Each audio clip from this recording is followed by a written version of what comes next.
Good evening. This is Dolores Cannon again with the Metaphysical Hour. And I'm live tonight. Of course, you never know because when I'm not here, they play from the archives, and I guess it's hard to tell when it's really me or when it's just a recording. But we're live tonight, and I don't have a guest tonight, so I'm just going to be talking about a lot of variety of different things. And I'm going to give out the toll-free number, so if anybody feels like they want to jump in and talk, that'd be fine, because like I said, I don't have a real agenda. The toll-free number is 1-888-815-9756. 888-815-9756. I'll just be talking about some of the things that have happened and some of the things that are coming up. So if anybody wants to just jump in and talk and ask questions, that'd be perfectly okay. Well, the one big thing was we just had our conference. That's been 2 weeks ago now. Here in Arkansas, it was our fourth transformational conference, and it was fantastic. It was the biggest one we've ever had. And we're growing. We're growing in so many ways. My company, the Ozark Mountain Publishing, is expanding and growing all over the place, too. We've had to hire some more people to work for us. And I don't see any job recession in our business, that's for sure. People are really interested in the metaphysical information and the books and things that we publish. And we had 400 people at this conference. That's the largest group we've ever had. We had to move to a different venue because we outgrew the other one that we had for the first 3 years. So we moved to a larger venue up by the airport and had 400 people, and we had to stop taking vendors because we were running out of space for them. And as you probably know, our keynote speaker was Helen Reddy, the singer, and we brought her all the way from Australia to speak. So I know the majority of the people came to hear her, but it was fantastic. She is the nicest person. She's very real, and she gave a fantastic talk, and everybody was just really impressed by her. And then, of course, it went on for 3 days, so we had about 13 speakers. Majority of them were our authors that I wanted them to get out there and get their feet wet so they could begin to lecture in front of people. And they were absolutely fantastic. One in particular that I don't want to call her new book a sleeper because it just came out, but I took a chance on it, and it is already going fantastic. We sold a lot of them at the conference. It's a book about suicide. The name of the book is The Other Side of Suicide. And when I first was going to print that book, I was a little worried about the subject matter. But the way she puts it together is just so beautiful. And she was scared to get up and talk because she'd never done anything like that before. I had her on my show back a month or so ago. It was her first time to speak anywhere. Her name is Karen Peebles. And she's just a housewife taking care of her children, and her husband died recently of cancer. But in the middle of everything, she began having her deceased uncle speak to her. Now, this woman is not into metaphysics. She's not into anything like this. She's just an ordinary housewife. Never studied metaphysics, never read any books about them. Doesn't even know about reincarnation, anything about the purest kind of person you could imagine to have these things happen to. But she said her Uncle George, had committed suicide 25 years before, and she barely even knew him. But he started coming to her, appearing to her, and talking to her, and said she had to write this book about what it was like on the other side when somebody committed suicide. And she really didn't want to do it, but he insisted enough he wasn't going to leave her alone until she did write the book. That's not a very big book and doesn't cost very much, but it's loaded with information. And the response was tremendous at the conference because she is just so down to earth. When she got up and talked, like, I don't know what's going on here, but this is what I did. And the Spirit tells her what happens when you cross over, what's it like. There isn't any hell. There is no purgatory. You're not condemned at all. And I knew this through my work that I have done with the Between Death and Life book about what happens when you die. I knew that was true.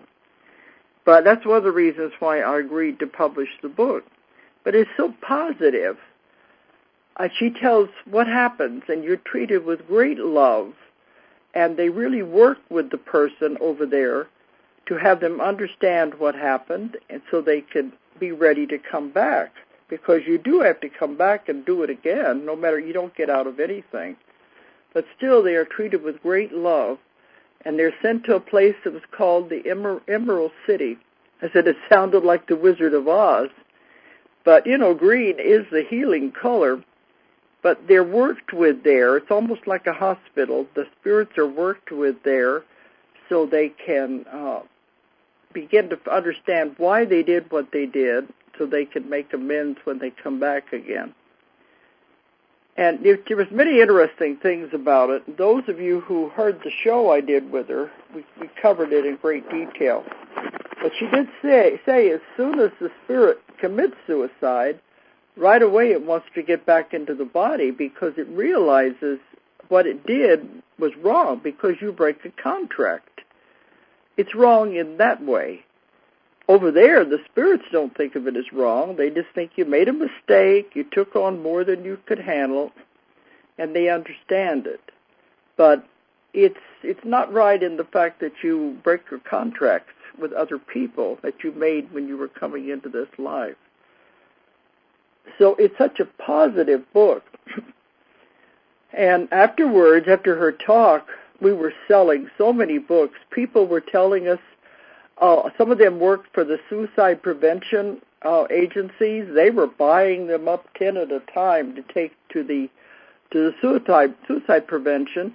And 911 was people that worked for them were also buying up lots of copies to take with them. And there was always somebody who knew someone who had committed suicide, or they were afraid somebody might, and they wanted the book for those people. So we were a little surprised that the reception was so positive. So that book is The Other Side of Suicide by Karen Peebles, and you can get it through our website. Right now we're having a special on all the new books that have just come out.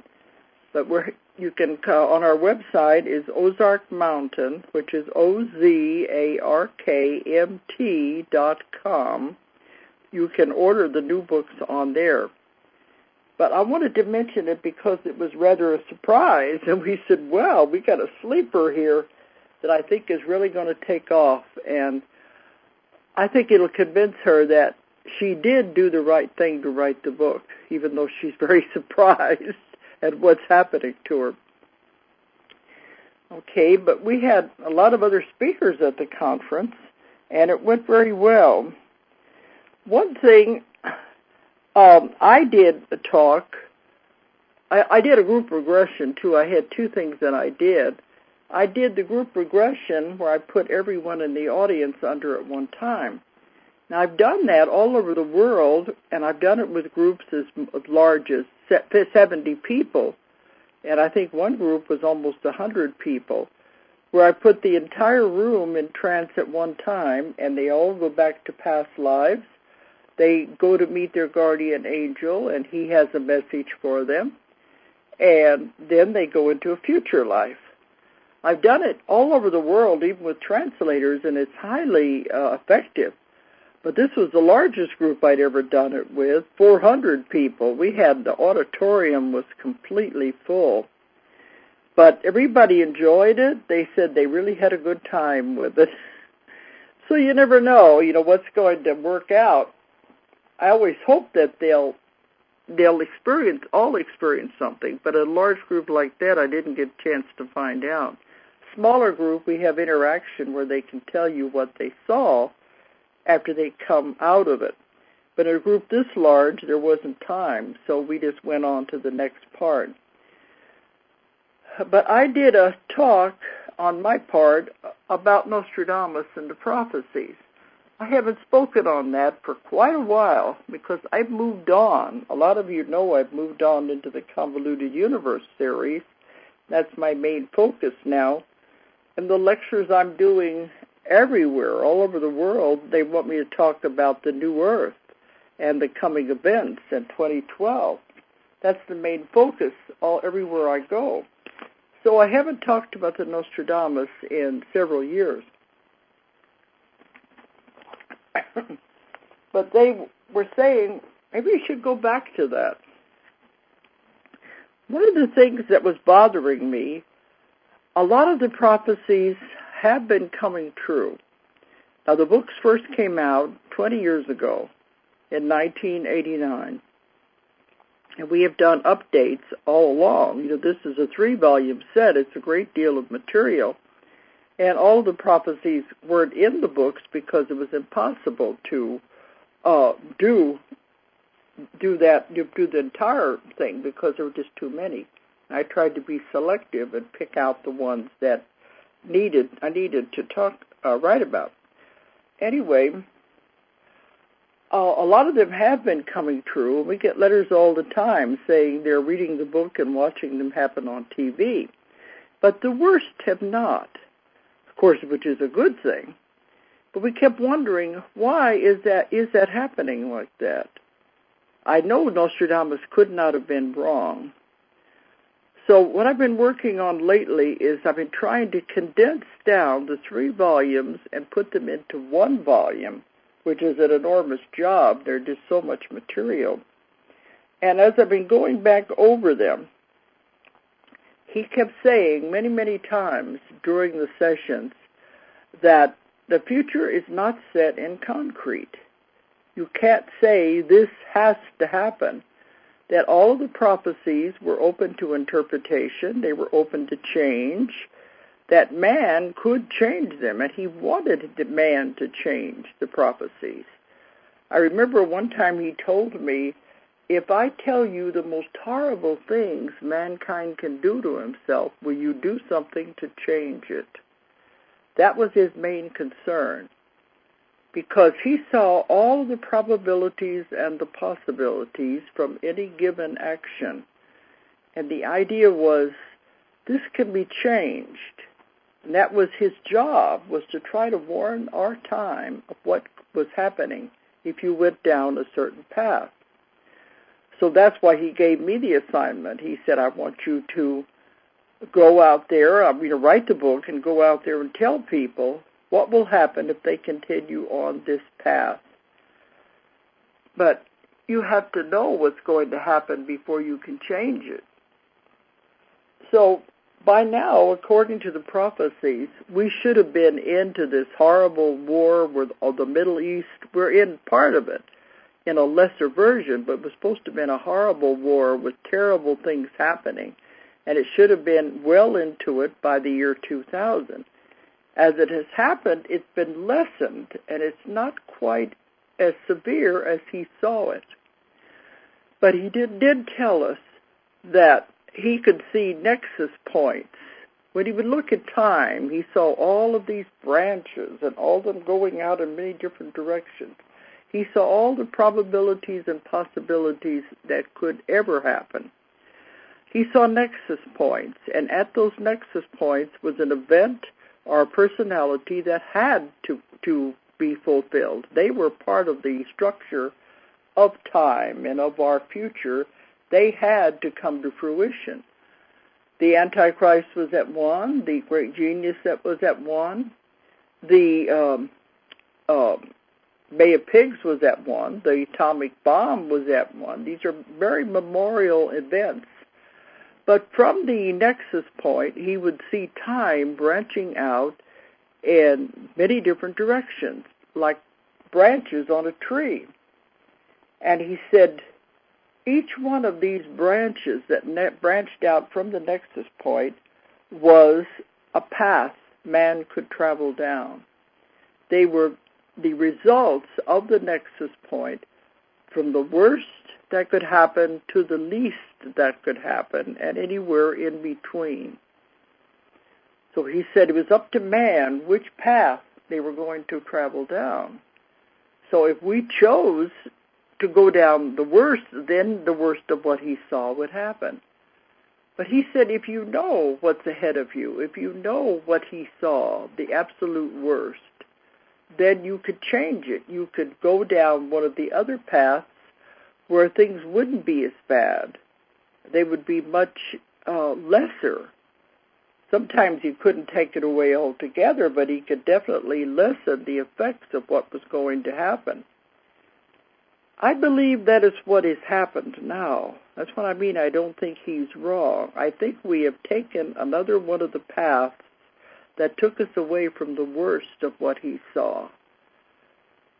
That's what I'm thinking it was. Because one thing he wanted me to tell everyone, and I started this 20 years ago with my traveling all over the world, talking about the Nostradamus prophecies, telling people what he was saying and what he wanted them to do.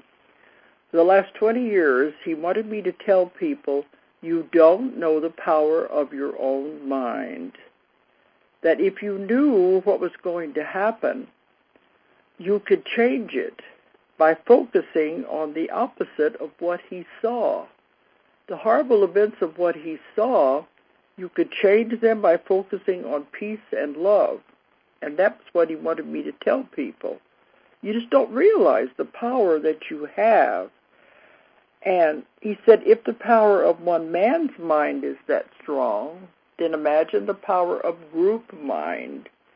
If you could have groups, he wanted me to tell them, just take 5 minutes out of your meeting, prayer groups, metaphysical groups, any kind of a group that was meeting for any reason, if you could take just 5 minutes out of the group meeting and focus on peace and harmony, it would make a tremendous change, because he said if one man's mind is that powerful, the power of group mind is tremendous.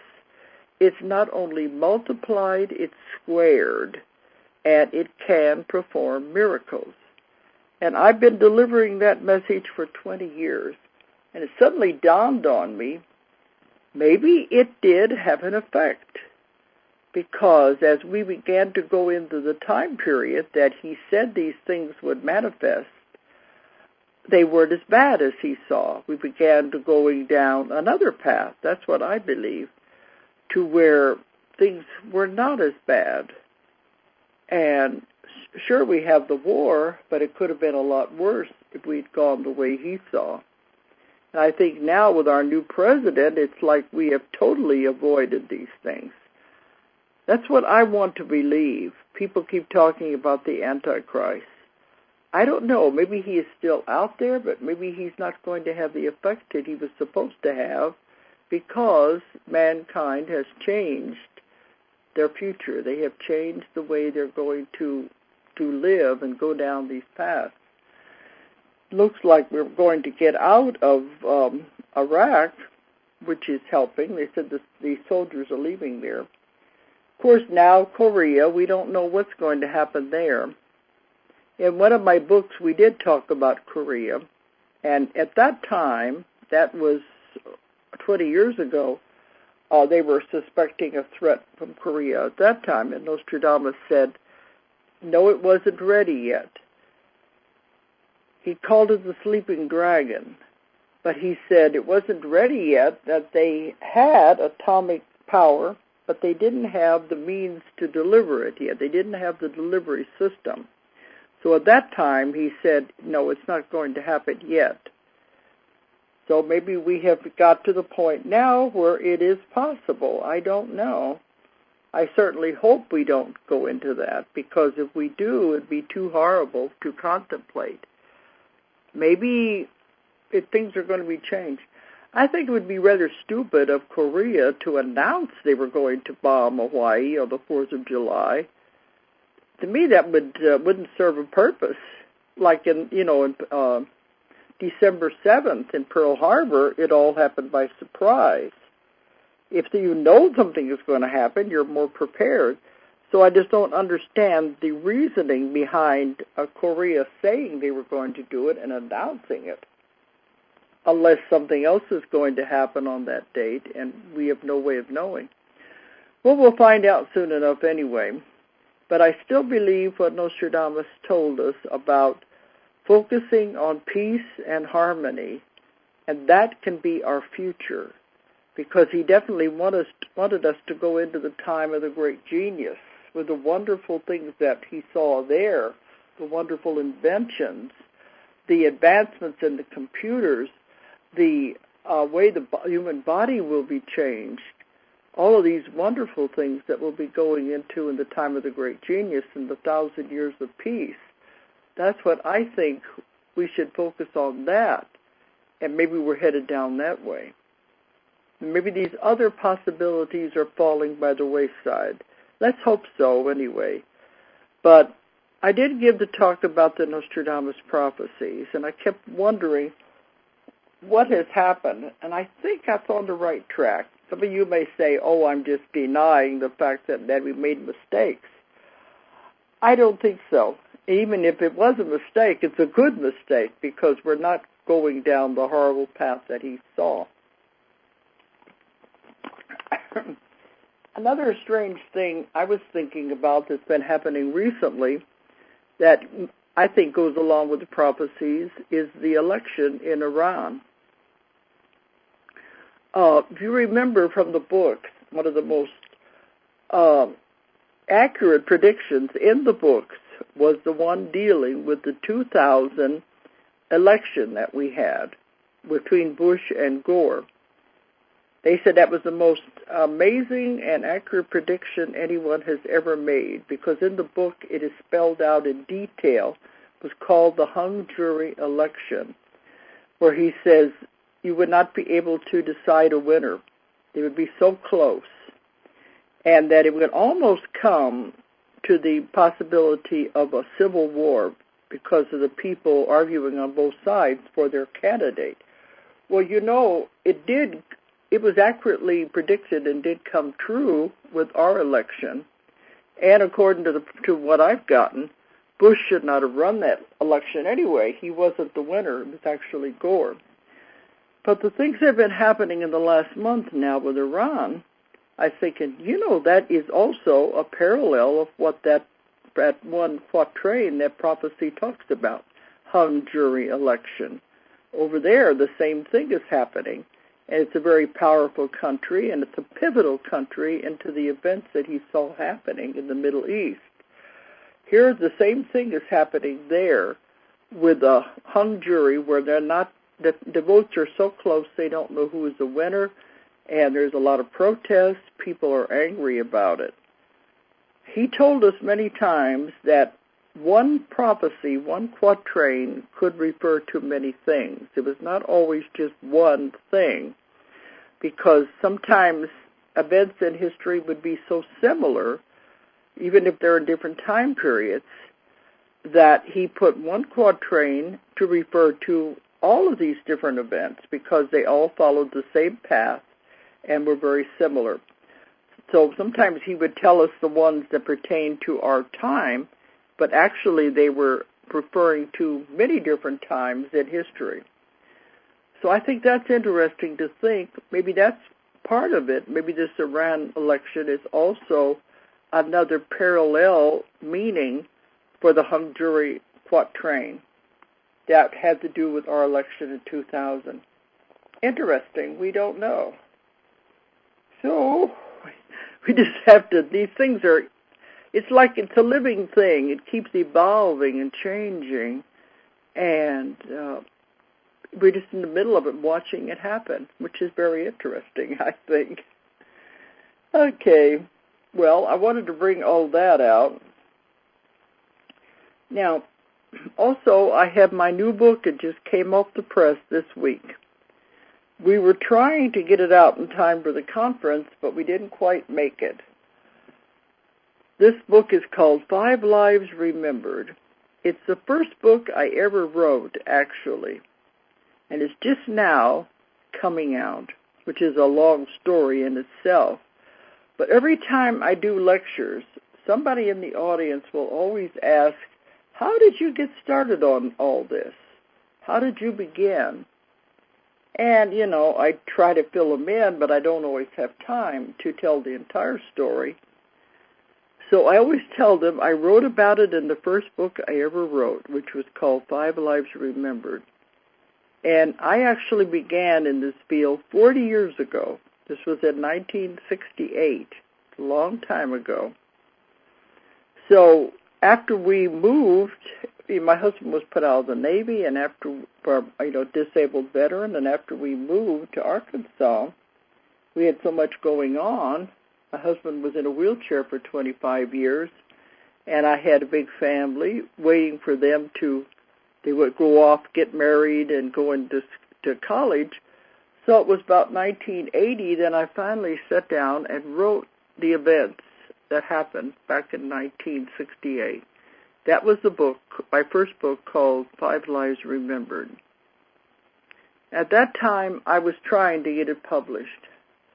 But the problem was the book was ahead of its time.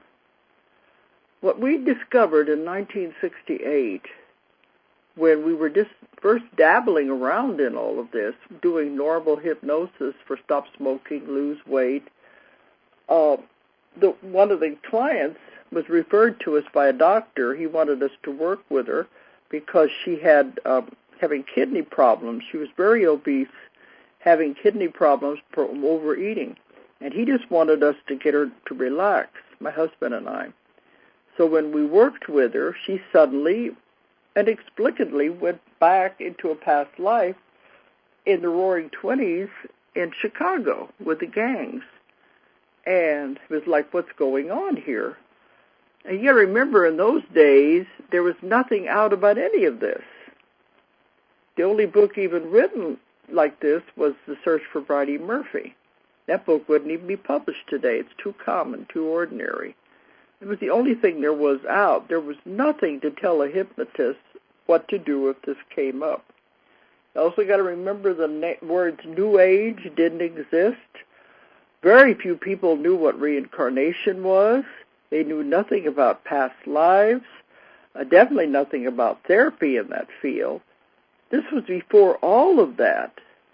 You may think it's the Dark Ages now, but some of the younger people might not find that hard to understand. But in those days, it just wasn't out there. Nobody knew about it and talked about it until The Search for Bridie Murphy came along. But here we were, dropped into the middle of all of this. By coincidence? I don't think anything is a coincidence now because the way it changed. But in that book, see, I let it go for so long because, I'll go back to that in a minute, okay. In 1980, then, I wrote the events of what happened. I had the transcripts. These are on this huge 8-inch reel-to-reel tape recorders. And I had all the transcripts, and I wrote the book. And I tried to get it published. I sent it out. Spent years trying to get it published.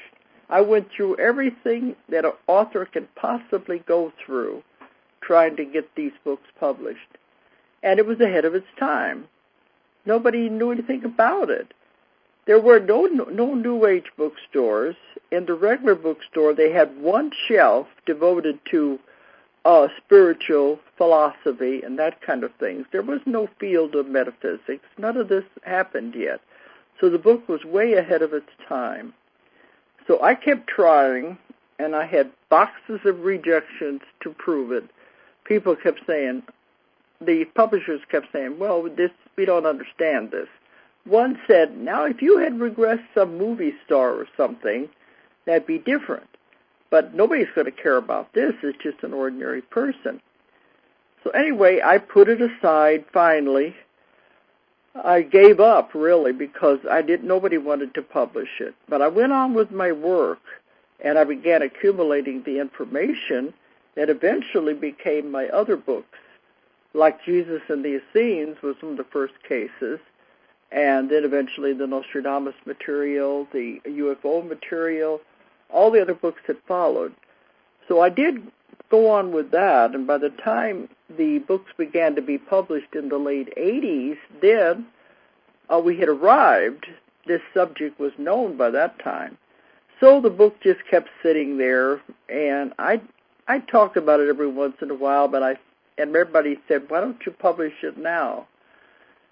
And I thought, well, now it's too old. I've gone so far beyond that. I have done so much with my work that by bringing out this old book, people would think, well, it's beginner and things like that. So I kept holding it back and didn't want to publish it. But then it was just a few months ago, I was cleaning out my office. We're doing some remodeling in the house, and going through the old filing cabinets, I found the original manuscript that I'd written. I asked my daughter to read it. Julia is the one who runs the office, and I said, see what you think. What do you think? Is it too old? Would people not be interested or what? So she read it, and she said, oh, Mom, this is terrific. It's got to come out now. It's a bridge book. It shows what happened when somebody had no idea what they were doing and what they uncovered. Also, she said, it's a time capsule. It captures the lifestyle in the 1960s when all of this was unknown and what happened at that time. So there's a big interest in the nostalgia part as well. But when we read it again, the amazing thing was everything that's in there is now, 40 years later, is in the metaphysical field now. Didn't even realize what we had. There was walk-ins before the term even existed, because Ruth Montgomery came along with the term walk-ins in the 1970s. Here we had them during these sessions we were doing with this woman back in the end of the 60s. Walk-ins.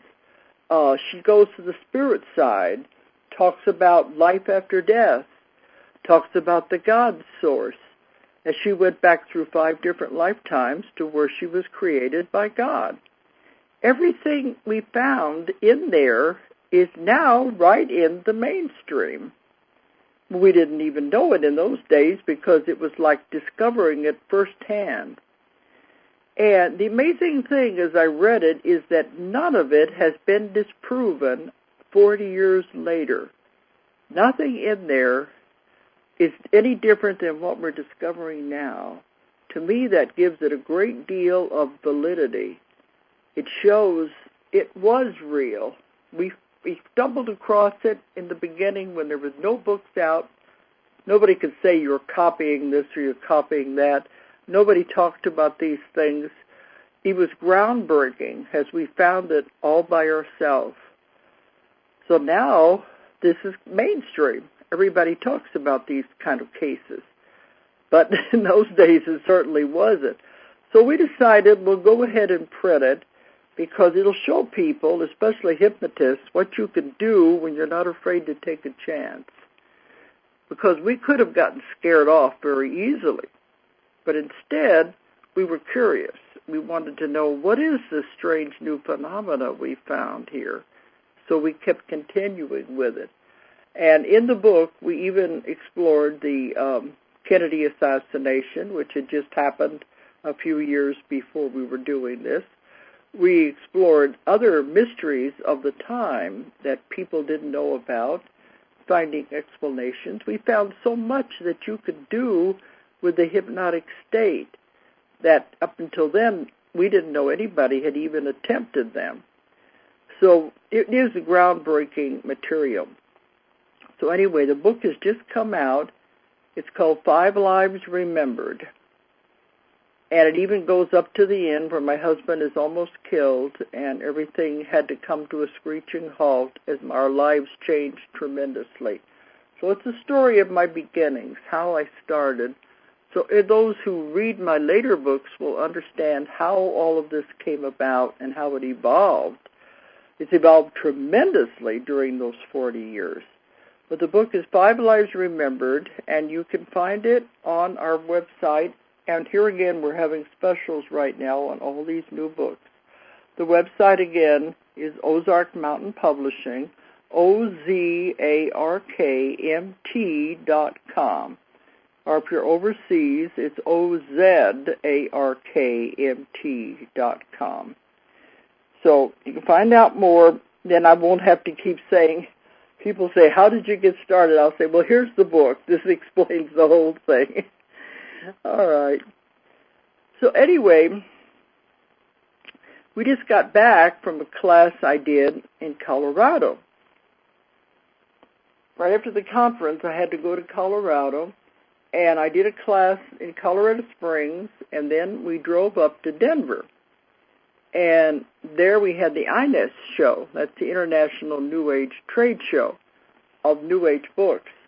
So we went up there to do business because that's where all of the bookstores come in to order and anything new that comes out. I did book signings up there on the new book.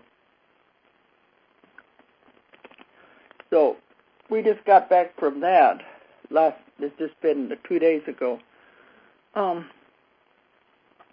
But I do want to bring up some cases. There was one, and I don't think it does any harm to mention these because I don't ever give out names or anything.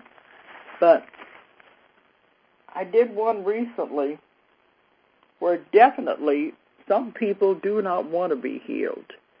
Now, they'll say they do. People say, what do you mean? I don't want to be sick. But they're actually sabotaging themselves. Now, some people want to stay sick because it's their identity. We all know people like that all they want to do is talk about what's wrong with them, the latest thing that's wrong with them.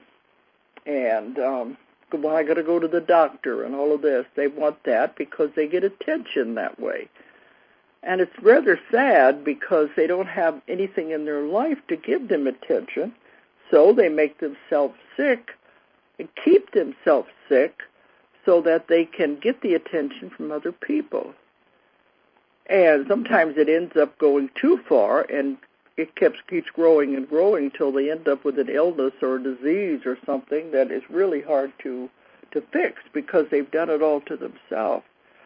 But, some people, they like the attention they get, and if you were to take the illness away, they don't have anything. It is their identity.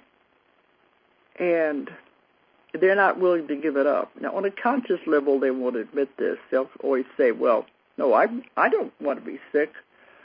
But they don't want to really give it up.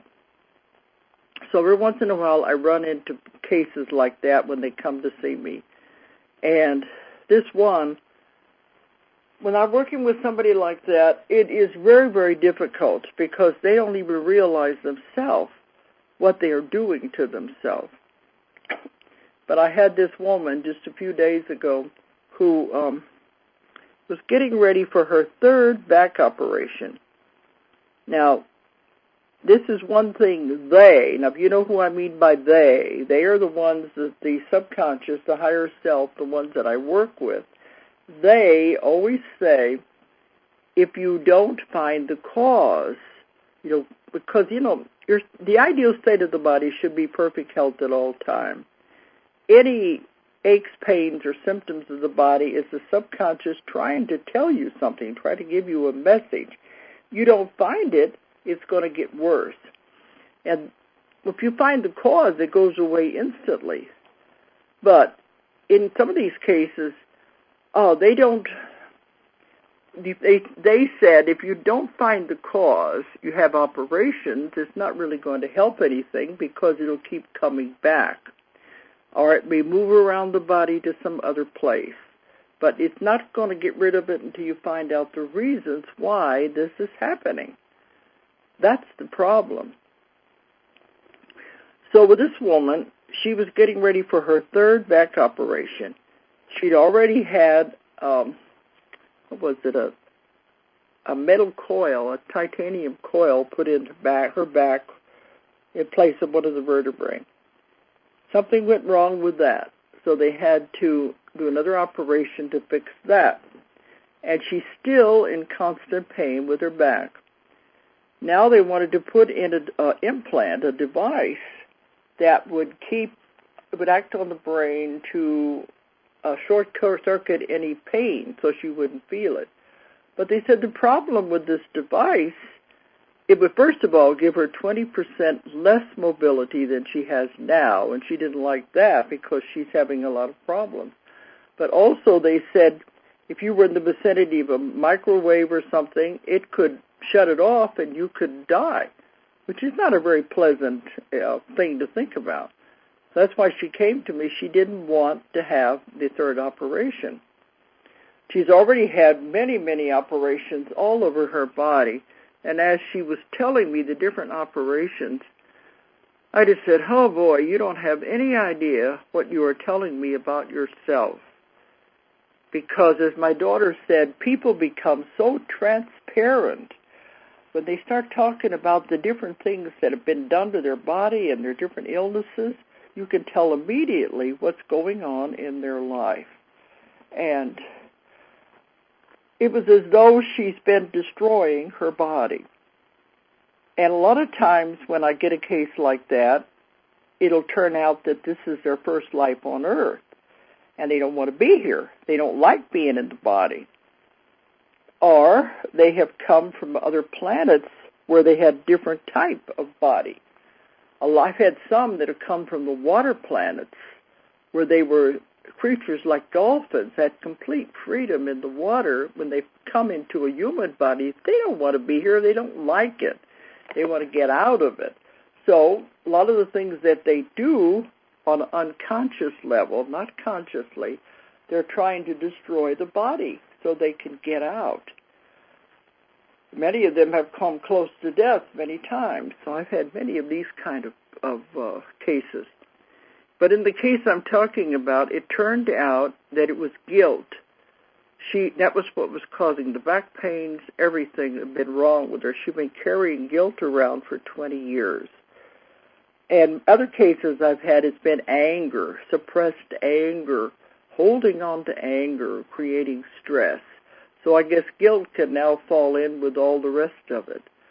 If you find the cause and you get them to understand what they've been doing to themselves, you can release it and let it go. The big thing is forgiving the people that you're angry at, that you feel guilty about. You have to forgive them, let them go, and then it's over with. You don't have to deal with this. And you can move on to a much better, happier life. Otherwise, they're just going to end up killing themselves because they keep destroying the body. I had one the other day. Hers, it was the liver. She also had many, many operations. And the doctors said something was wrong with her liver now, and they were going to go in and do a very dangerous type of operation. It had to do with tubes and things taking in from the side of the body into the liver, try to clean it out. And it was going to be a very dangerous operation. And they said if that didn't work, they were going to put her in line for a liver transplant. All very serious. So she came to me because she didn't want to have this done. And she'd also had many, many operations. So we got to the subconscious, the ones I work with. First thing they said, we've got to stop the mutilation. No more mutilation. They've told me many times, no surgery, no operations, no surgery, no invasion of the body. It's not necessary. They said the body is a miraculous machine that has been created to take care of itself and heal itself if we don't interfere, and if we find out why it's doing these things and what it's trying to tell us. So they always say the surgery is not necessary. Anything can be healed in the body once you understand what it's trying to tell you and where it's coming from. And I've seen thousands and thousands of people now, so I know it's real. Well, this woman, that's what they were. The first thing the subconscious said was, no more mutilation of this beautiful body. And I said, what we're going to do? And first thing it said was, stop poisoning the body. I said, what do you mean? They said, Tylenol. And I want this to get out to people out there. They said, Tylenol. Stop it now. They said that was what was causing the liver problems, was the Tylenol. And I've had doctors that have come to me as clients have told me the same thing, that Tylenol is extremely dangerous, especially for the liver. They said, stop the Tylenol, and they said also stop all of the prescription pain medications. They said it's killing her. That's the poison that he's pumping into her body. That was what was causing the liver damage. And I said, something like that is so simple, and yet here they're getting ready to operate. They're going to do liver transplants, and all you have to do is stop this junk that they're making you take. And when I was on a plane just a few days ago on the USA Today, they had an article in there, and it's the active ingredient that is in Tylenol. And now on the TV it talks about Percocet and some other different names of prescription pain medication. It's the active ingredient that is in those and in Tylenol. And the article in the USA Today said they have discovered the leading cause of liver damage. So, that's so simple, but we're killing ourselves by continuing to take these things. And when the woman woke up and she doesn't remember anything, and I was telling her what she said, I said, you've got to stop taking the Tylenol. She said, but the doctors told me it's the safest thing out there. I said, no, it's not. It is the most dangerous thing you can take. And the subconscious verified it. It said, stop it now. And she wouldn't need to have any operations if she just stopped it. No more mutilation on the body. So isn't it funny how things like that are so simple, but we don't see it, and the doctors get involved in the organ and the other parts without realizing it's something as simple as stop taking the medication. And I had another woman who came to me just recently. I'm getting a lot of these in the last couple of weeks. People come from all over the world to have these sessions, and it's amazing. I don't encourage it because I live in the middle of nowhere out here, and they're coming from all over to find out what's causing these problems. Okay, I had a woman just a week or so ago before I went to Colorado who had heart problems. And, usually the heart problems go back to something going on in their life because that is the seat of emotions. So she had very high, very fast heartbeat, and it was so fast that they were telling her, and they said at times it would stop for as long as 3 seconds at a time, and the doctors were worried about it. And they said they did examinations on her. They said your heart is perfectly fine, the arteries are fine. It's just that its electrical system it's beating way too fast, and you can't have it do that, even at night, and it was waking her up in the middle of the night. So they ended up putting in a pacemaker. And so she came, and that was one of the things she wanted to find out about.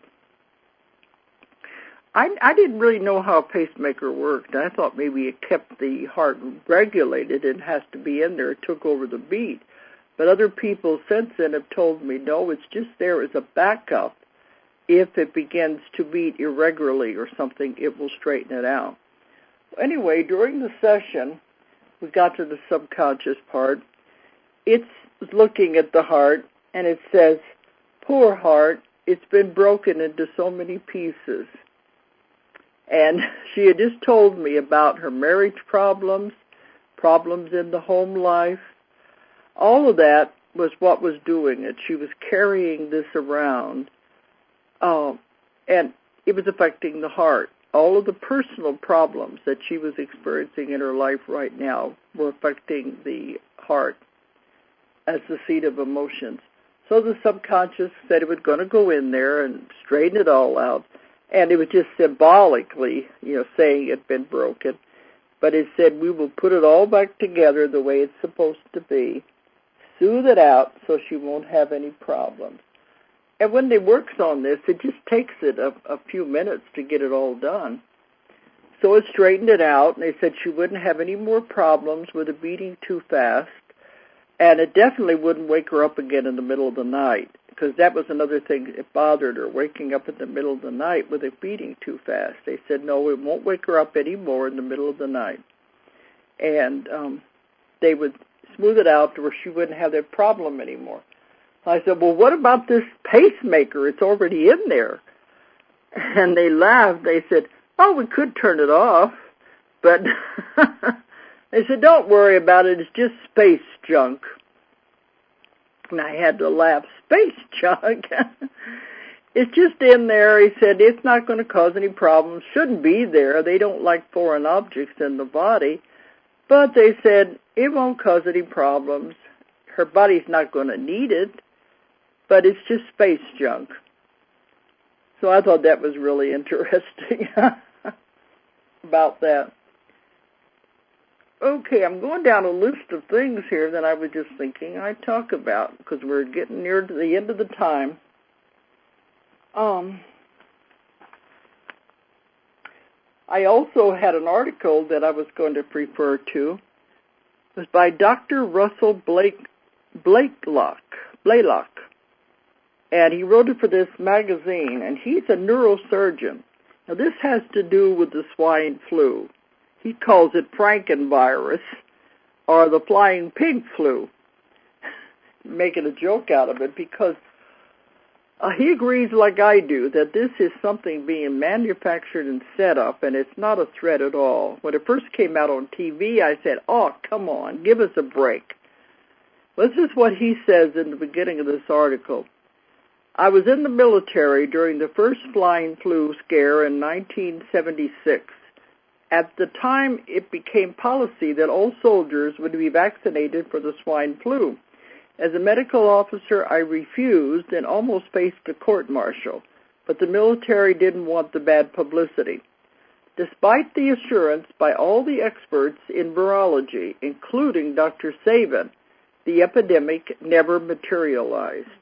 What did materialize were 500 cases of the Guillain-Barré paralysis, including 25 deaths, not due to the swine flu itself, but as a direct result of the vaccine. And at that time, President Gerald Ford called for the vaccination of the entire population of the United States. Now, people were dying from the flu shots or being paralyzed. They said today, some 33 years later, we're hearing the same cries of alarm, the similar lineup. Now, my daughter, Julia, for 20 years was a nurse in intensive care and cardiac unit. After that, she had 5 home health care organizations, and she would go out and visit the older people in their homes. And she said a lot of them would be doing just fine. They could take care of themselves. They needed some help, but there wasn't anything really wrong. Then along comes the flu shots, and they give them the flu shots in their homes. She saw so many of these older people die, not because they were old and were ill, but because of the flu shots. So she knew that too. She knew it then. And I have doctors for clients, and they always tell me, do not take the flu shot. They said, you don't know what's in there. One thing that's in there is embalming fluid. So there's things in those shots you don't want in your body. So I keep talking about these things because I'm pushing people to go the natural route, go with natural healing, go with the herbal. The answers are there. You can find the answers there. And if you call my office, we have the names of several doctors who have gotten out of the regular medicine and have formed their own natural health clinics. And one I had on my show, Dr. Chapdelaine, is focusing on the autism, and they have found cures for autism. So these are the way I'm urging people to go, not these other ways with the surgery and all of the drugs, which all have side effects. Herbs have no side effects if you know what you're doing. I've had many people on the show talk about these different ones. So I'm just encouraging people. I don't say don't get an operation, stop taking your pills. I don't say that. I'm just saying explore the other direction. Go to a homeopath, go to a naturopath, go to an herbalist, find something else that may be the answer, and it could help a great deal. I personally go to a homeopath, and I don't ever get sick, in spite of a hectic schedule. But anyway, I'm just trying to urge people that way. I work with doctors all over the world, especially in Russia, and they are all in the natural field. Okay, it's coming up to time now that I'm going to have to stop. When I started out, I was thinking, gee, what am I going to talk about tonight? I seem like I'm never at a loss for something, and it has filled the entire hour already. Well, I'll be back on again next week, and in August I'm going to be going on a long overseas trip. I'll be going to South Africa, and I'm going to be doing my classes there, and also I'll be going on to Australia again and do my classes in Perth. Anybody interested in the classes that I'm giving, contact our website, Ozark Mountain, OZARKMT, or call our office, 1-800-935-0045. Okay, everybody. Good night, everyone. If you enjoyed the show, check out more of our other videos and be sure to subscribe and click the like button. Thank you for listening to the Metaphysical Hour with Dolores Cannon.